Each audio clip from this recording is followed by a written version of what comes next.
All, this is doctor PEM. So ఈరోజు video వచ్చేసి blood pressure అంటే హైపర్ టెన్షన్ ఎందుకు వస్తుంది అండ్ రిస్క్ ఫ్యాక్టర్స్ ఎవరికైతే వచ్చే అవకాశం ఉంటుందో.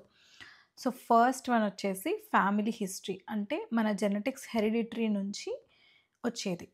సో మన ఇంట్లో మన అమ్మకో నాన్నకో మన గ్రాండ్ పేరెంట్స్కో ఎవరికి high blood pressure hyper tension ఉన్నా మనకు వచ్చే అవకాశం ఉంటుంది. సెకండ్ వచ్చేసి లైఫ్ స్టైల్, అంటే మన అలవాట్లు. సో మనం ఏం తింటున్నాం, మనం జంక్ ఫుడ్ ఏమైనా తింటున్నామా, జంక్ ఫ్రైడ్ ఫ్యాటీ ఫుడ్స్ ఏమైనా తింటే కూడా బ్లడ్ ప్రెషర్ వచ్చే అవకాశం ఉంటుంది. అండ్ దెన్ సాల్ట్ ఎక్కువ తీసుకుంటుంటే కూడా అవకాశం ఉంటుంది. లైక్ మనం పచ్చళ్ళు తినడం కానీ, ఎక్కువ ఉప్పు వాడడం కానీ, సాల్ట్ చిప్స్ ఇలా తినడం కానీ చేస్తే దానివల్ల కూడా వచ్చే అవకాశం ఉంటుంది.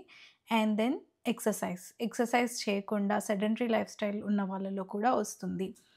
అండ్ దెన్ స్లీప్, ఖచ్చితంగా 7 to 9 అవర్స్ స్లీప్ ఉండాలి. ఎవరిలో అయితే స్లీప్ ఉండదో కరెక్ట్గా వాళ్ళల్లో కూడా బీపీ ఇంక్రీజ్ అయ్యే అవకాశం ఉంటుంది. అండ్ దెన్ స్ట్రెస్ టెన్షన్స్ వీటి వల్ల కూడా బ్లడ్ ప్రెషర్ ఇంక్రీజ్ అవ్వచ్చు.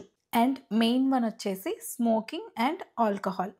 సో మీరు ఎంత ఫాస్ట్గా అయితే ఒక ఆల్కహాల్ గ్లాస్ ఒక సిగరెట్ తాగేస్తారో అంతే ఫాస్ట్గా మీ బీపీ కూడా పెరిగిపోతుంది. So try to avoid this. And then ఇంకా వచ్చేసి అదర్ హెల్త్ ప్రాబ్లమ్స్ ఉంటాయి. లైక్ మీకు ఏమైనా కిడ్నీ ప్రాబ్లమ్స్ ఉన్నాయా, దానివల్ల కూడా హై బ్లడ్ ప్రెషర్ వస్తుంది. మీకు ఏమైనా థైరాయిడ్ ప్రాబ్లం ఉందా, దానివల్ల కూడా వచ్చే అవకాశం ఉంటుంది. అండ్ డయాబెటీస్, షుగర్ ఉన్న వాళ్ళల్లో కూడా హై బ్లడ్ ప్రెషర్ రావచ్చు. అండ్ ఇంకో important thing is weight, obesity. So ఎవరైతే వెయిట్ ఎక్కువ ఉన్నారో ఉండాల్సిన దానికన్నా వాళ్ళల్లో కూడా హై బ్లడ్ ప్రెషర్ వస్తుంది.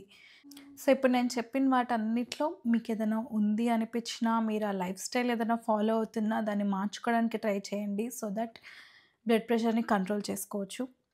ఓకే, దెన్ నెక్స్ట్ వీడియోలో బ్లడ్ ప్రెషర్ లక్షణాలు ఏంటి, హై బ్లడ్ ప్రెషర్ ఉన్నప్పుడు ఎలాంటి లక్షణాలు ఉంటాయి, అసలు బ్లడ్ ప్రెషర్ని సైలెంట్ కిల్లర్ అని ఎందుకు అంటారు, సో దీని గురించి తెలుసుకుందాం. సో ఈ వీడియో మీకు నచ్చినట్టయితే లైక్ చేయండి, సబ్స్క్రైబ్ చేసుకోండి, మీ ఫ్రెండ్స్ అండ్ ఫ్యామిలీకి యూజ్ అవుతుంది అనుకుంటే షేర్ చేయండి. Okay then, bye.